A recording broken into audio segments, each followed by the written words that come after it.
గంభీరావుపేట మండల కేంద్రంలో మేజర్ గ్రామ పంచాయతీ పరిధిలోని దుకాణ సముదాయాలను మంత్రి పొన్నం ప్రభాకర్ చేతుల మీదుగా ప్రారంభించి నెలలు గడుస్తున్నా నేటికి తెరుచుకోవడం లేదని గ్రామ పురోహితుడు రాజు అన్నారు. ఈ సందర్భంగా రాజు పంతులు మాట్లాడుతూ గ్రామ పంచాయతీకి సంబంధించిన దుకాణ సదుపాయాలు పబ్లిక్ టాయిలెట్ల నిర్మాణంకు బిల్లులు చెల్లించకపోవడంతో కాంట్రాక్టర్ షాపులకు పబ్లిక్ టాయిలెట్లకు తాళం వేశారని అన్నారు. వెంటనే దీనిపై జిల్లా కలెక్టర్ స్పందించి వ్యాపారస్తులకు న్యాయం చేయాలని డిమాండ్ చేశారు. ఈ కార్యక్రమంలో గ్రామ రైతులు, దుకాణ సదుపాయాల వ్యాపారస్తులు తదితరులు పాల్గొన్నారు. వాళ్లకు దుకాణం ఇయ్యలేదు కదా, ఆ వేలం వేసుకున్న పైసలు కూడా పాపం లేక అడిగితే దిక్కు దివానం లేదు.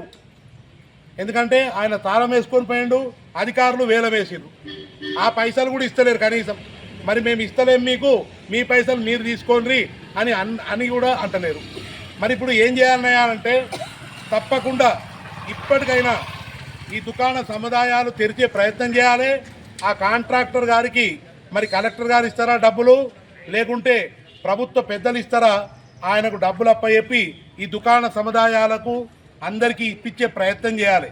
పోనీ అది కాకపోని కనీసం ఈ మూత్రశాలలు ఏం చేసినాయండి, మండల కేంద్రం నుంచి సుదూర ప్రాంతం నుంచి ఎంతోమంది ఆడవాళ్ళు మగవాళ్ళు వస్తారు, వాళ్ళకు బాత్రూమ్కు కష్టమవుతుంది ఆడవాళ్ళు.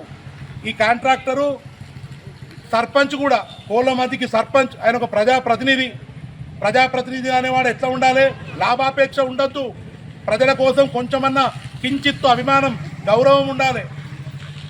గౌరవం లేకపోగా ఈ మూత్రశాలలు కూడా బంద్ చేసిండంటే ఆయన ప్రజాప్రతినిధా మరి లేకుంటే డబ్బుల కోసం పనిచేసే వ్యక్త అర్థం కావడం లేదు.